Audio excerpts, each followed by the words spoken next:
in terms of process or in terms of psychology, okay, how do you become, what are the things that you need to do or need to have in order to have better psychology in terms of trading or investing? Okay, one of the things that I always emphasize among my SMT graduate is to keep a record, okay, keep a record of trading journey or investing journey, okay. Why is it important? Okay, first thing first, a record, right, will help you to diagnose what is the problem, okay.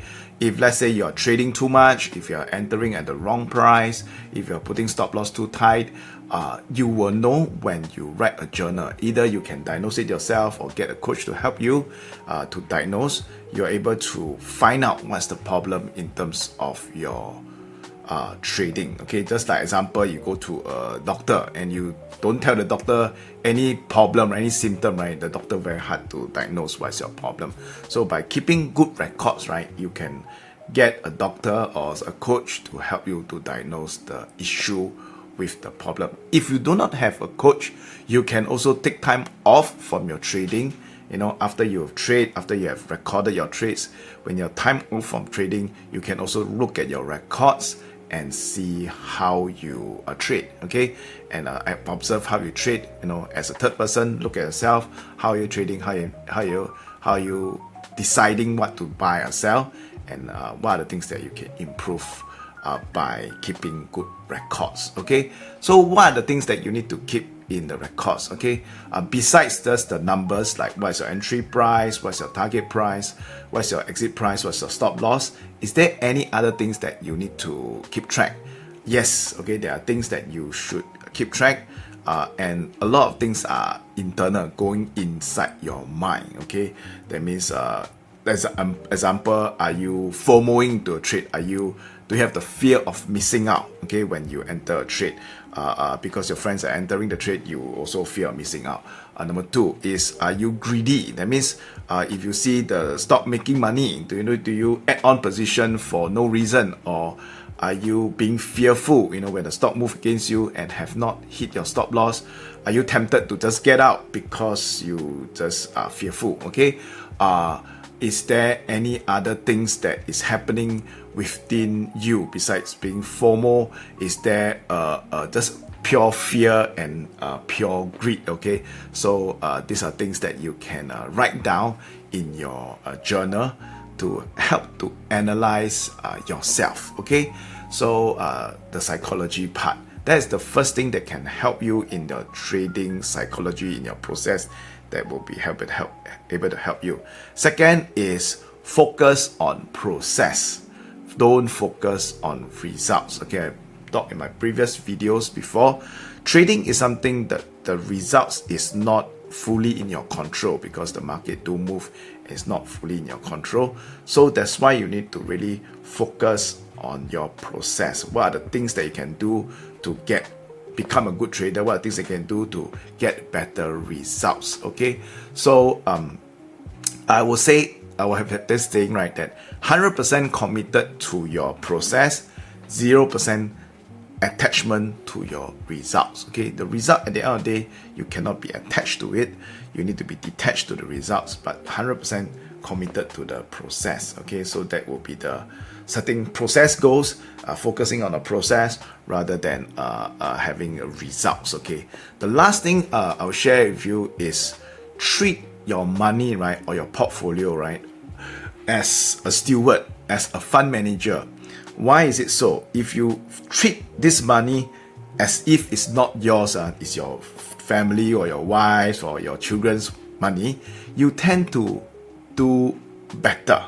You tend to be more responsible for your trades. Okay, when you feel that the money is yours and you are the boss of your portfolio, then you start to do funny things. Okay, start to do crazy trades.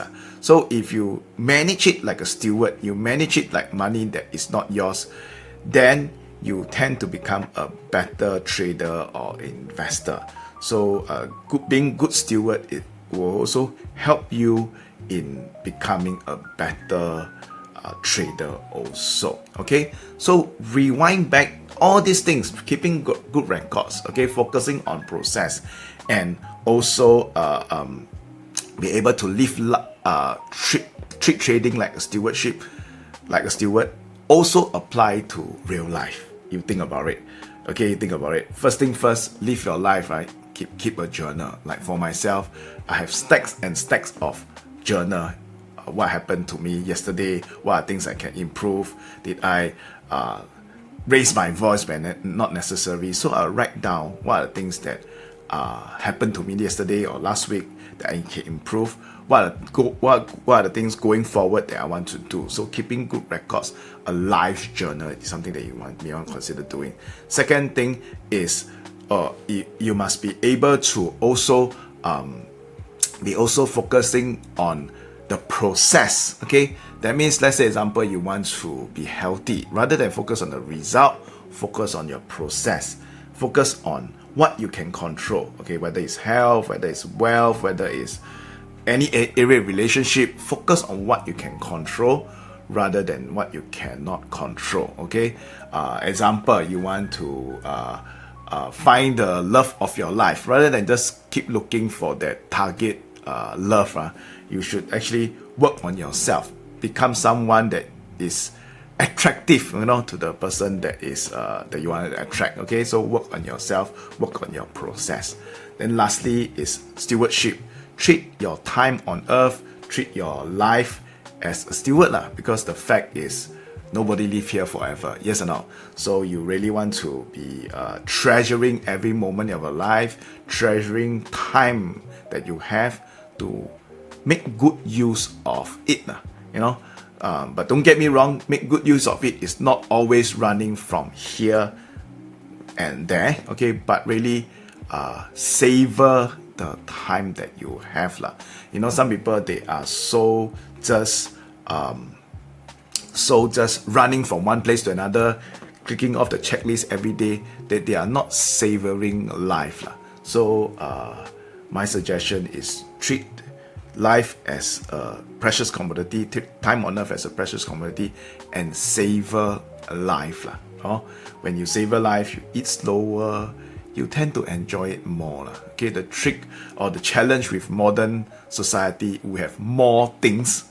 Okay, we have like Spotify, we got so many videos, so many audio on Spotify, so many music on Spotify, Netflix, and so many videos to watch, because so many more things or stuff right now that we really don't enjoy our stuff that much. Many years ago, where we have cassettes, right? Our cassette, we will play the same cassette album, play until the whole tape spoiled. Why? Because we really use money to buy the cassette and really enjoy every music. Go through the the cassette, they got the cover, right? We will go through the cover, read the lyrics, and really enjoy the music. But nowadays with Spotify, is so much music, we don't really savor the music anymore. Yes or no? Okay, so these are some things that can help you in life and also in trading.